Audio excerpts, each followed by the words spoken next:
Michigan fans everywhere presenting the Michigan Marching Band. Band, take the field.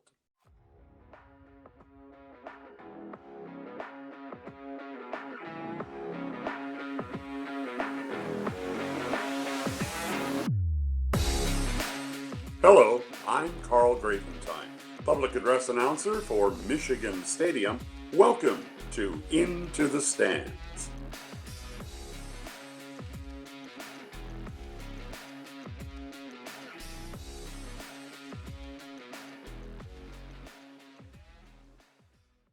Thanks for coming on with me today, Carl. My pleasure. Looking forward to the season. Absolutely. To start out, go ahead and give us a little bit of a background on who you are, what it is that you do. Okay, I have been announcing the games at Michigan Stadium for 19 years, but I've been the voice of the Michigan Marching Band now for 54 seasons. I started in 1970 when I was still a student, and I just never stopped. So it's been a major part of my life. Nowhere I'd rather be on a That's Saturday awesome. afternoon in the fall. Absolutely. So correct me if I'm wrong, but you started out in radio after you graduated from Michigan, correct? Correct? Right. I was a music student. Originally, I thought, I would be a music teacher. Radio TV was a minor and something that always sort of pulled at me. I decided to, quote, give it a try. That was what, 1972. And then I did 46 years in radio, 43 years of that doing morning shows. I retired 5 years ago and moved back to Michigan. I was in Chicago for 33 years, driving in to do the games every week. That's awesome. I know what that feels like. I started out working at the University of Akron, and then when I moved to Columbus in 2019, I was, I don't think it's as far of a drive from Chicago to Ann Arbor, but still a hike. So you did never really plan to go into radio. It was more of it just kind of happened. I always had a little pull toward that, and as I say, just decided to give it a try, and I kept trying for 46 years. So That's amazing. So as you said, you started as the announcer for the marching band in correct. 1970. Was that something that you were approached for, or was there like an open audition? They said, "Hey, we need a PA announcer. Come audition for this." Or how did you get to that position?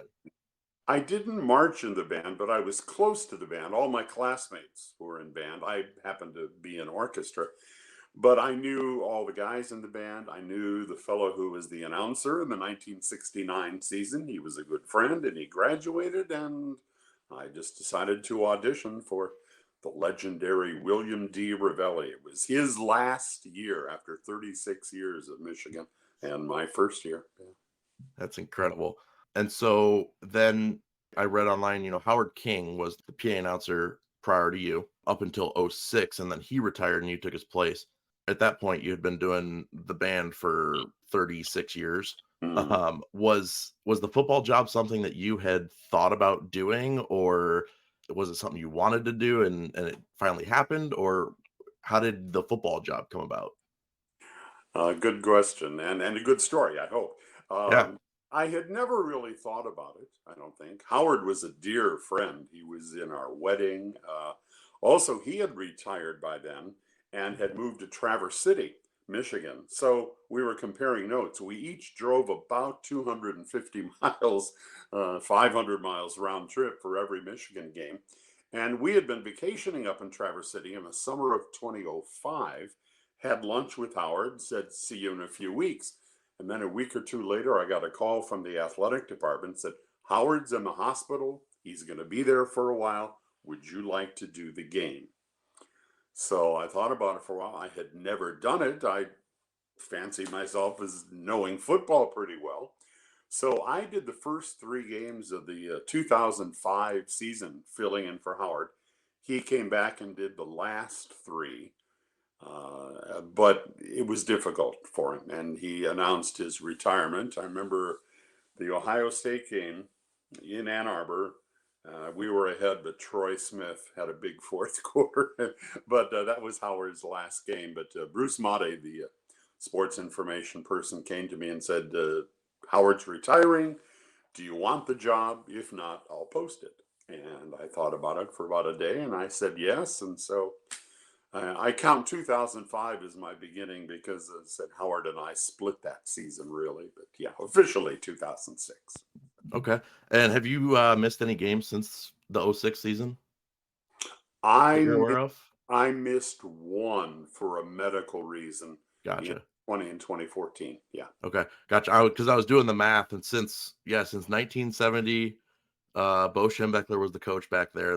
Back then, 384 home games there have been, and then since '06, there's been 111. No, So you've been someday better. I can go back and count them all. The stat I usually use is I've missed 4 home games since 1966 That's incredible. when I was a student. Uh, Th- One because I went to the 1968 Tigers World Series game when I was a student, and I just chose the World Series game over the Michigan. And then I missed two in 2004. That was still just the band, and one in 2014 for medical things. Yeah. So if that's the case, at least since 1970, 344 games you have been in attendance Wow. at, in case you were wondering. So that is incredible, actually, to think about. And so to take a second to talk about me a little bit, born and raised in Ohio, you and I had met. Work for Ohio State athletics on game days, running the scoreboard, and we had met at the Michigan Ohio State game in 2022 in Columbus. But my dad, born and raised in Michigan, diehard Michigan fans. My whole family's diehard Michigan fans. It's an audio only podcast, but I have a Michigan helmet sitting behind me right now. Yes. It runs in the blood. My grandfather and his brother still to this day, they watch every game at their own house, and then as soon as halftime hits, the phone rings, they answer it, don't even say hello, just start talking because they know it's the other brother. Just start talking about the game.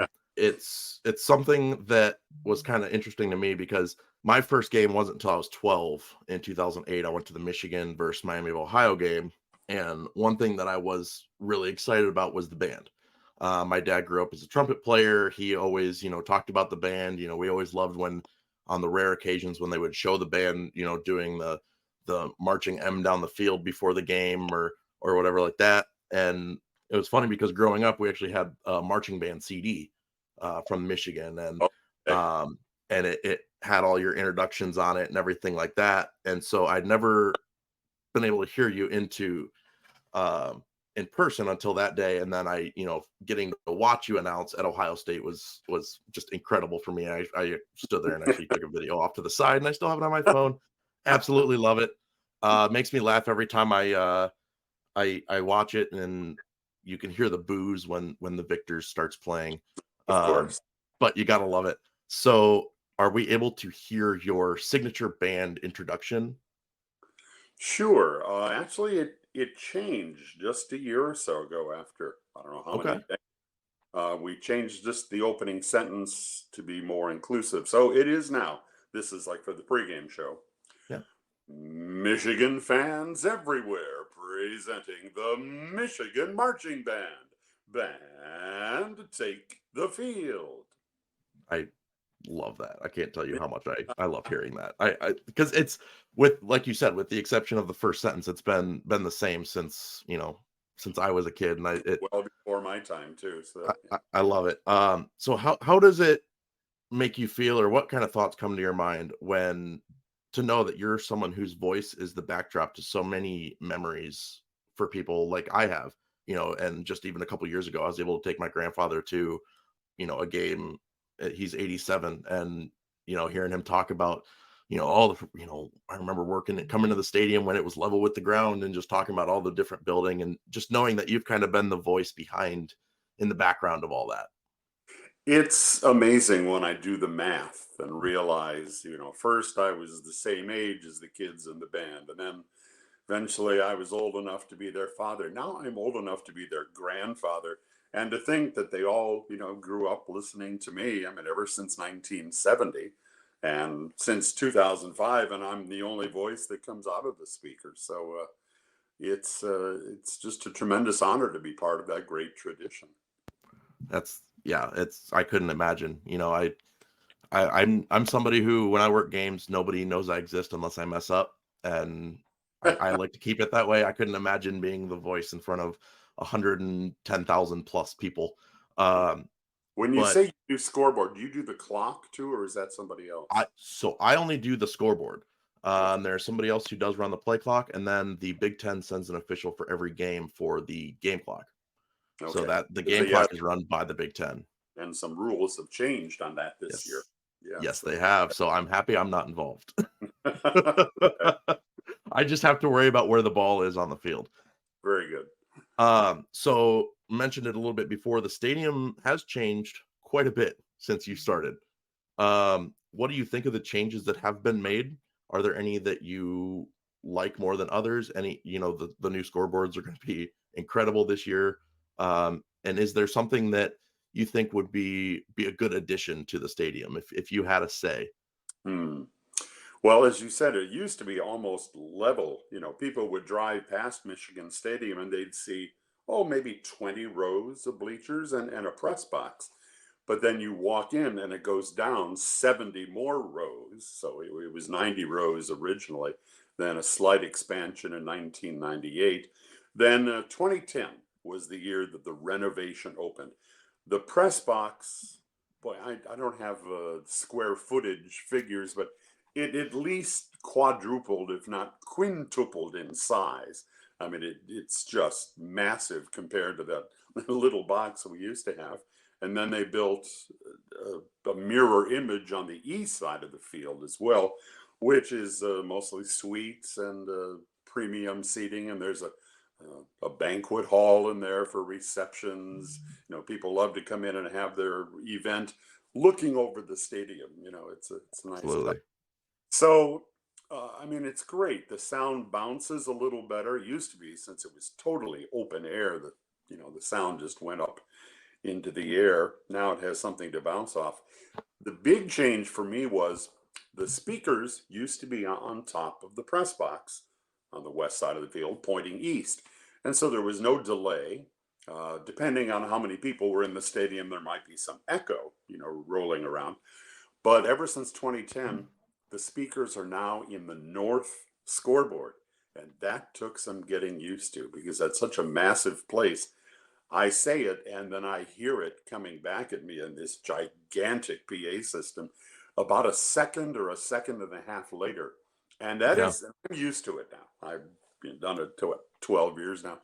So I'm pretty much used to it. But it has thrown a couple of people, visiting band announcers, stuff like that, who just sort of clutched because it's so disconcerting. Yeah.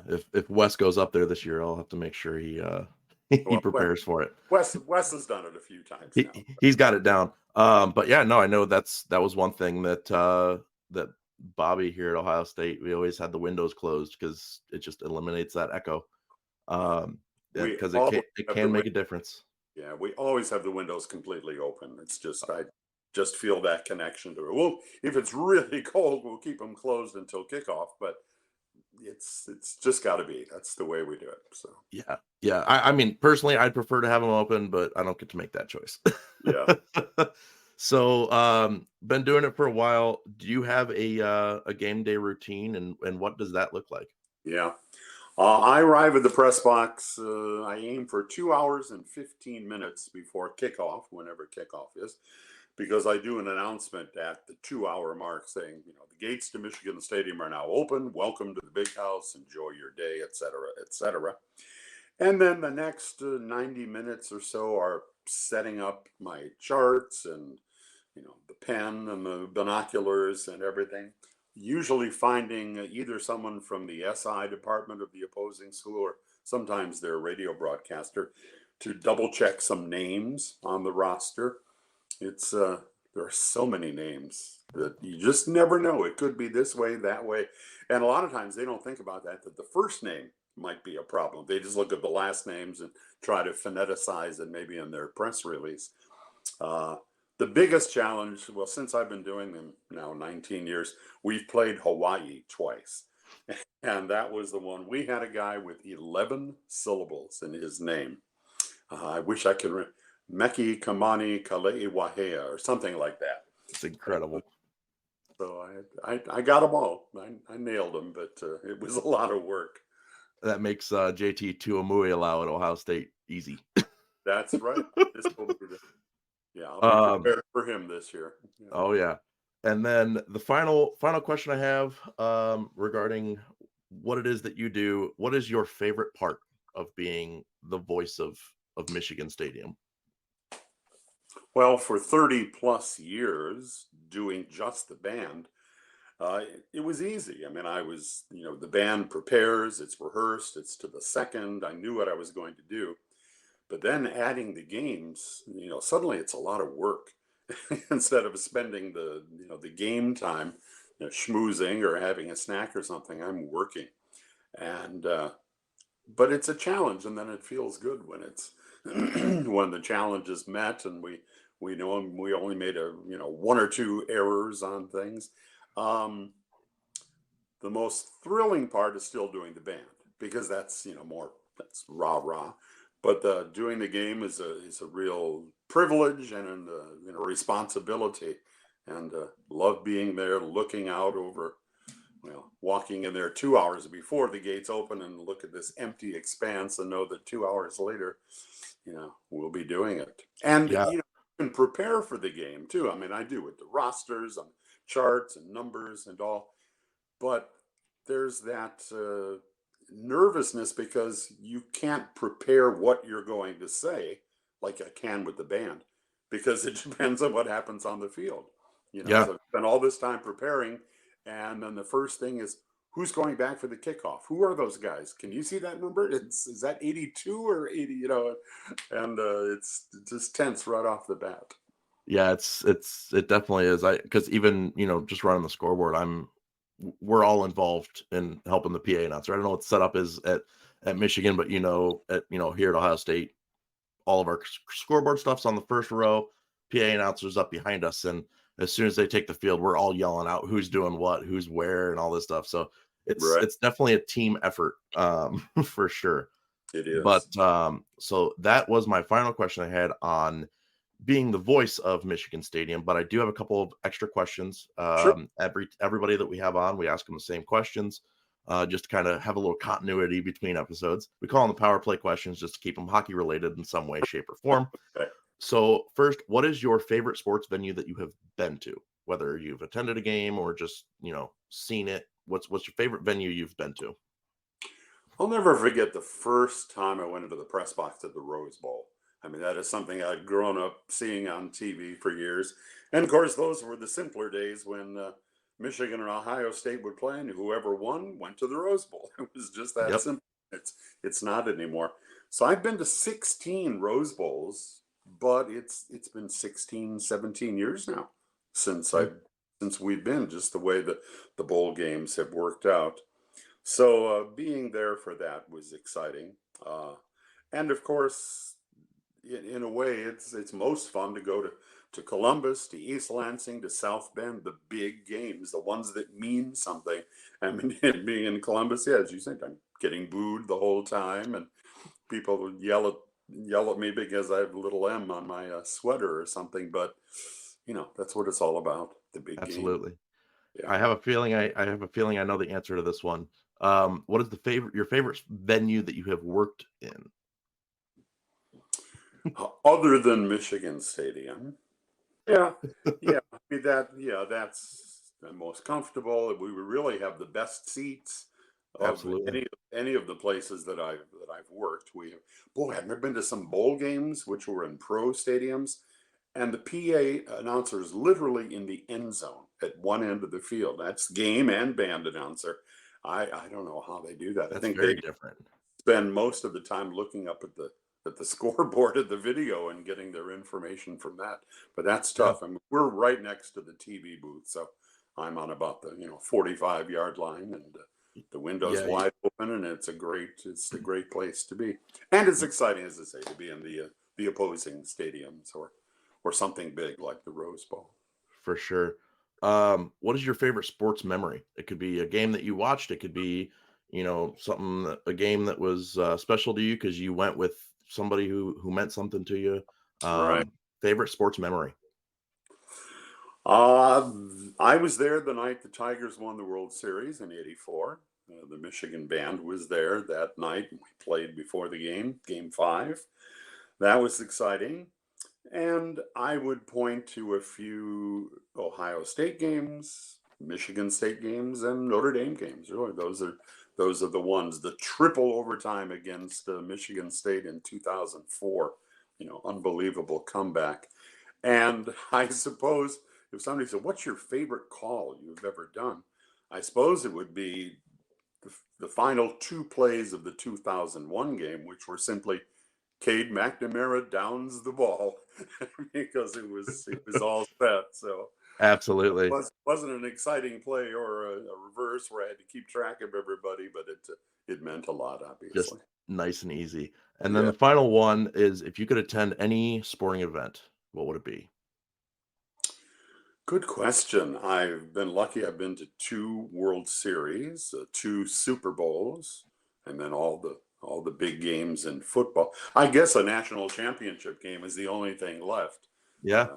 Do that, to be there with the Michigan band. So Hopefully this year we'll get there. yeah, I know that'd be great. Desmond has us going there, so we'll see. Hopefully Yeah, he's right, but we should have been in the game last year. Yeah, absolutely. everything went wrong. TCU. We would have given the Georgia a better game than TCU did. I'm sure. I agree. Well, thank you so much. That's the last question I have for you. It truly is an honor talking to you. Very happy I got to meet you. At this time, if there's anything that you would like to say, the floor is yours. I have nothing, unaccustomed as I am to public speaking. No, nothing special. Just go blue, of course, and we'll look forward to seeing you down the road. So, Absolutely. I appreciate it, and we'll talk to you later. okay. Thanks, Dave. Hey guys, thank you so much for hanging out with me on another episode of Into the Stands, the podcast where I unravel the fascinating tales of sports and entertainment personalities. If you enjoyed today's episode, make sure to subscribe, rate, and leave a review on your favorite podcast platform. A big shout out to our friends over at Around the Fifth Line. It's a Blue Jackets-based debate show that you can catch on YouTube as well as on all podcast platforms. If you're craving in-depth discussions about the game, they've got you covered. And for the latest hockey news and news focused on the Blue Jackets, head over to thn.com/Columbus, home of the Hockey News Columbus, with articles written by Jason Newland. Stay in the loop with the freshest insights and updates. Follow Jason on Twitter at F1RETheCannon for even more hockey goodness. Connect with us on social media. Follow me personally at The Scoreboard Guy, SCRBRD, and at Into the Stands for the latest on upcoming guests and exclusive behind-the-scenes content. We love hearing from our community, so drop us a message and suggest guests for future episodes. As we wrap up today's show, let's remember the wise words of both Wayne Gretzky and Michael Scott. You miss 100% of the shots you don't take. Until next time, this has been The Scoreboard Guy. Dave Fetzer, thank you for listening.